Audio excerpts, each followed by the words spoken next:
Everyone.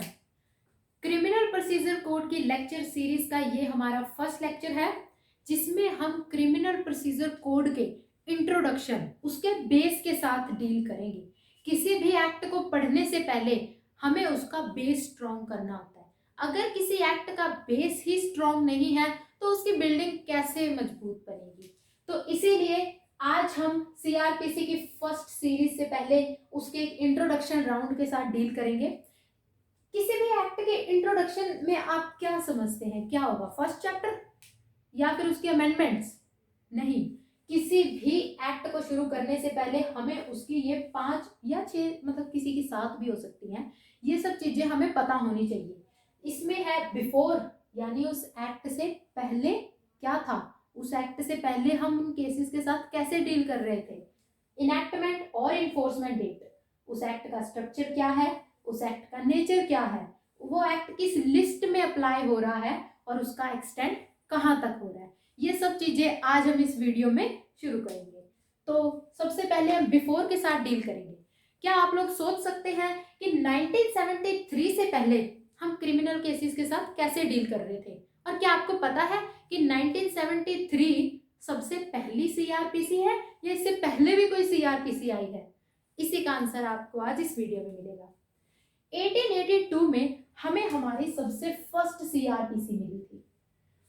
1882 की CrPC में काफी अमेंडमेंट्स और चेंजेस करने के बाद हमें 1898 में हमारी सेकंड सीआरपीसी मिली। अब इसमें भी बहुत अमेंडमेंट्स हुए और उसके बाद हमें मिली हमारी फाइनल सीआरपीसी, जिसके साथ हम आज भी डील कर रहे हैं। तो इस हिसाब से कितनी टोटल सीआरपीसी मिली है हमें? 3 सीआरपीसी। ये कभी कभी इंट्रोडक्शन राउंड में बहुत इंपॉर्टेंट क्वेश्चन पूछ लिया जाता है, प्री के साइड से भी ये बहुत इंपॉर्टेंट है। और ये डेट्स आप जरूर याद रखें कि फर्स्ट सीआरपीसी कब आई, सेकंड सीआरपीसी कब आई या फिर थर्ड सीआरपीसी कब आई। अब थर्ड सीआरपीसी से रिलेटेड एक और इंपॉर्टेंट क्वेश्चन कि इसका ड्राफ्ट सजेशन किसने दिया था। ये बहुत बार क्वेश्चन पूछा जाता है, इसीलिए मैं आपको बता रही हूँ यहाँ पे। देखिए, इस वीडियो में क्या होगा कि आपको जुडिशरी से रिलेटेड सभी इंपॉर्टेंट क्वेश्चंस बताए जाएंगे। तो इसके लिए मैं चाहूंगी कि आप अपनी नोटबुक अपने पास रखें और नोट करते रहें, साथ साथ में अपना बेयर एक्ट अपने पास रखें। जो मैं आपको इंपॉर्टेंट सेक्शन बताऊं तो वहां आप साइड में लिख लीजिए कि ये प्री के लिए इंपॉर्टेंट है या मेंस के लिए इंपॉर्टेंट है, क्योंकि जब भी आप पढ़ने लगेंगे तो आप उसे नोटिस कर लेंगे कि ये किस चीज के लिए इंपॉर्टेंट है और फिर आप उसे अच्छे से पढ़ेंगे। ठीक है, तो 1973 की जो सीआरपीसी है उसका ड्राफ्ट सजेशन दिया मिस्टर जे.एल. कपूर ने। अब ये मिस्टर जे.एल. कपूर कौन थे? Mister J L. Kapoor viceroy of India थे। कब थे? 1973 में। 1973 में लोकसभा और राज्यसभा में ये जो सीआरपीसी है वो पास हो गई थी। उसके बाद सीआरपीसी की इनैक्टमेंट और इन्फोर्समेंट डेट हमें मिली।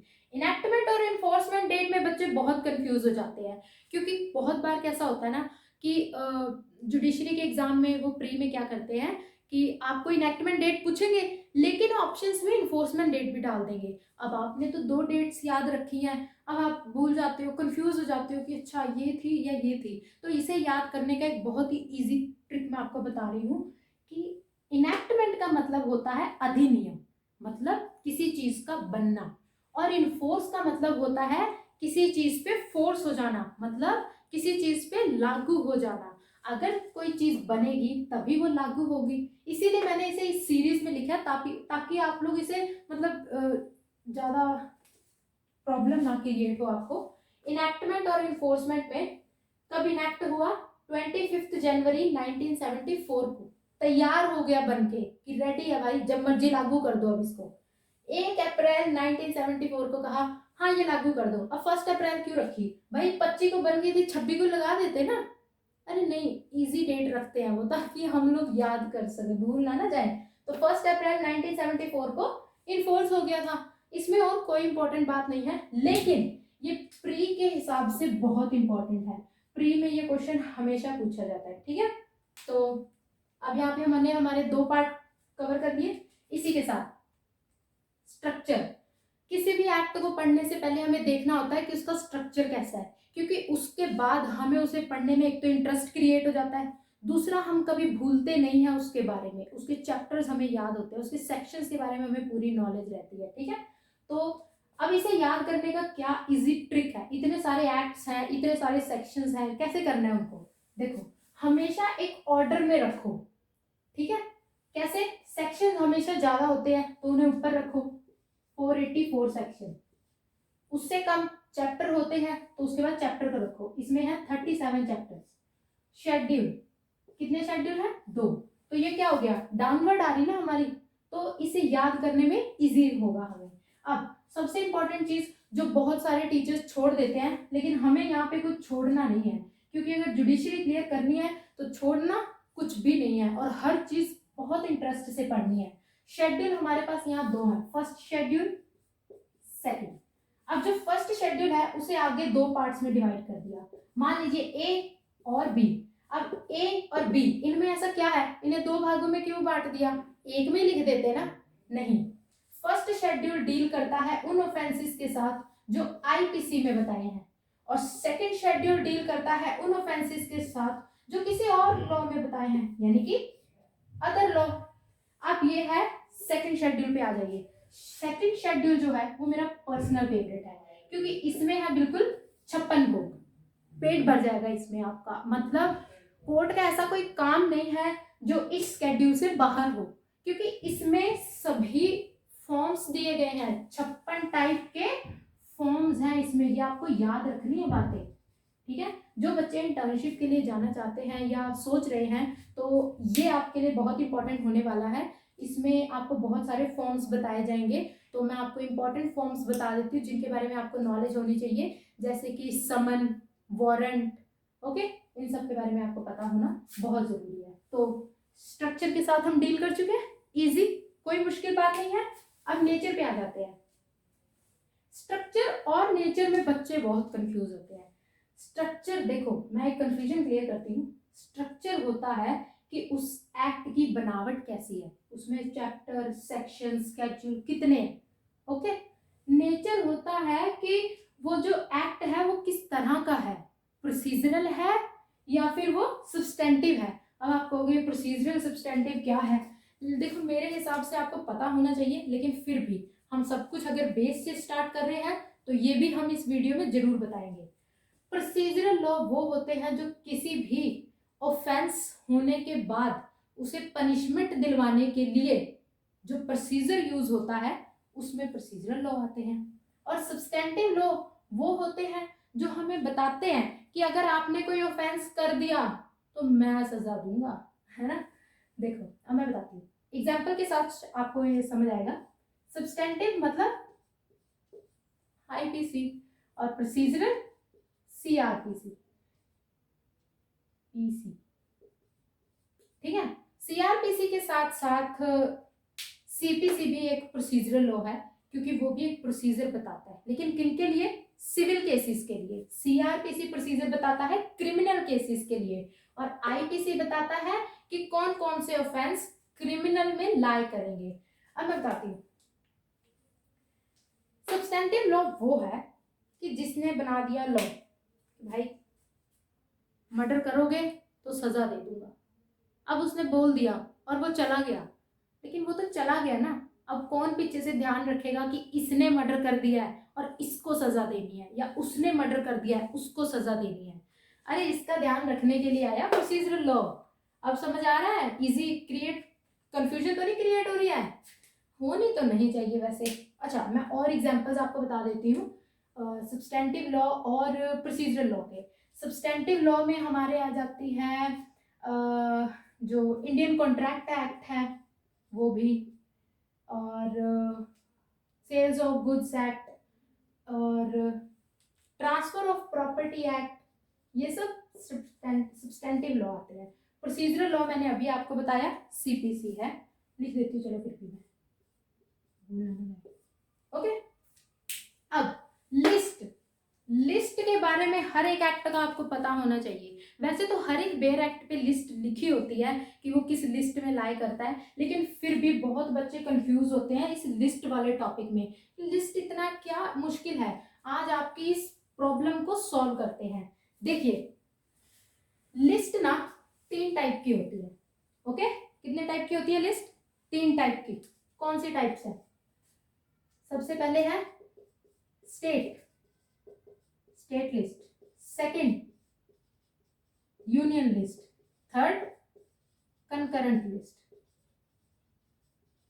अब सबसे पहले हमें देखना है कि जो सीआरपीसी है वो कौन सी लिस्ट में आ रहा है। सीआरपीसी आता है कंकरेंट लिस्ट में। अब ये कंकरेंट लिस्ट क्या है मैम? स्टेट तो समझ आ रहा है, चलो यूनियन भी समझ लेते हैं। कंकरेंट क्या है?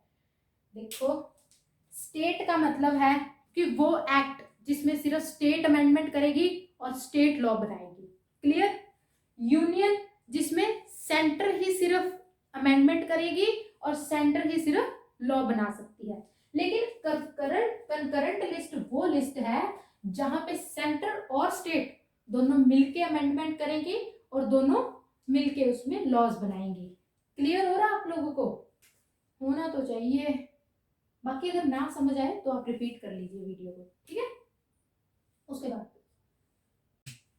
ओके, तो 3 टाइप्स की जो हमारी लिस्ट है, स्टेट, यूनियन और कंकरेंट लिस्ट। तो कंकरेंट लिस्ट का एक एग्जांपल है हमारे पास सीपीसी। जो सीपीसी है वो भी कंकरेंट लिस्ट का ही सब्जेक्ट मैटर है। ओके, अब एक और हाँ इम्पोर्टेंट बात कि मुझे शायद आप लोगों को पता होनी चाहिए, बाकी मुझे पता नहीं आप लोगों को पता है कि नहीं, ठीक है? एक यूनियन लिस्ट जो हमारे पास है उसमें अभी तक हमारे पास 97 सब्जेक्ट्स हैं। कितने? 97। और स्टेट लिस्ट में हमारे पास कितने हैं? 66। और कंकरेंट लिस्ट में हमारे पास सबसे कम है 47। ओके, आप इसे एक ऑर्डर में लिख लीजिए, जैसे मैंने यहाँ पे बताया था ना, मतलब डाउनवर्ड ऑर्डर में लिख लीजिए। पहले यूनियन लिख लीजिए, फिर स्टेट और फिर कंकरेंट, ताकि आपको याद रखने में इजी हो। वैसे कुछ खास इंपॉर्टेंट नहीं है, लेकिन अगर आप याद रखें तो बेहतर होगा, क्योंकि बाकियों से एक्स्ट्रा नॉलेज रखना ही आपको एक्स्ट्रा ऑर्डिनरी बनाता है। ओके, अब इसी के साथ हम आ जाते हैं एक्सटेंड पे। वैसे तो ये जो एक्सटेंड का टॉपिक है ये चैप्टर 1 में कवर होगा, लेकिन फिर भी किसी भी एक्ट के साथ, इंट्रोडक्शन के साथ जब हम डील करते हैं तो उसके एक्सटेंट भी हम इंट्रोडक्शन में ही इंक्लूड कर लेंगे। ओके, अब इसका एक्सटेंट कहां तक होता है? To the whole of the India and also Jammu and Kashmir. Clear है आप लोगों को? अब ये जम्मू एंड कश्मीर क्या होगा? पहले तो हम ये कहते थे ना कि to the whole of the India except Jammu and Kashmir, लेकिन नहीं, after 2019 Jammu and Kashmir recognisation act, अब जो हमारे सीआरपीसी और सीपीसी है वो जम्मू एंड कश्मीर पे भी अप्लाई होते हैं। इसी के साथ हमने एक और इम्पोर्टेंट क्वेश्चन यहाँ पे कवर किया कि अभी तक की सीआरपीसी की लेटेस्ट अमेंडमेंट कौन सी चल रही है। तो लेटेस्ट अमेंडमेंट है 2019 की Jammu and Kashmir recognisation act. और हाँ, एक पॉइंट और कर लेते हैं, 6 हुए ना। 7th पॉइंट में आपको बता देती हूँ, अमेंडमेंट। किसी भी इंट्रोडक्शन, अगर आप किसी एक्ट के इंट्रोडक्शन को पढ़ने लगे तो सारा इंट्रोडक्शन पढ़ने के बाद आप ये भी जरूर देखें कि उसकी सबसे फर्स्ट और सबसे लेटेस्ट अमेंडमेंट कौन सी है। अभी मैंने आपको बताया लेटेस्ट अमेंडमेंट है 2019 की, और सबसे फर्स्ट अमेंडमेंट हुई थी 1974 में। क्लियर है आपको? ये तो बहुत ज़्यादा लेटेस्ट है, तो आपको इसमें कोई प्रॉब्लम नहीं होगी। इसी के साथ वैसे तो हम ये एक्सटेंट पढ़ेंगे चैप्टर में, लेकिन चलो मैं बता ही देती हूँ अभी क्या छोड़ना है। देखो, ये इंडिया और जम्मू एंड कश्मीर की टेरिटरी पे लागू होगा, लेकिन कहाँ पे लागू नहीं होगा? Nagaland and tribal areas. अब बहुत सारे बच्चों को ना ट्राइबल एरियाज याद करने में बहुत प्रॉब्लम आती है, ठीक है? नागालैंड और ट्राइबल एरियाज पे ये लागू नहीं होगा।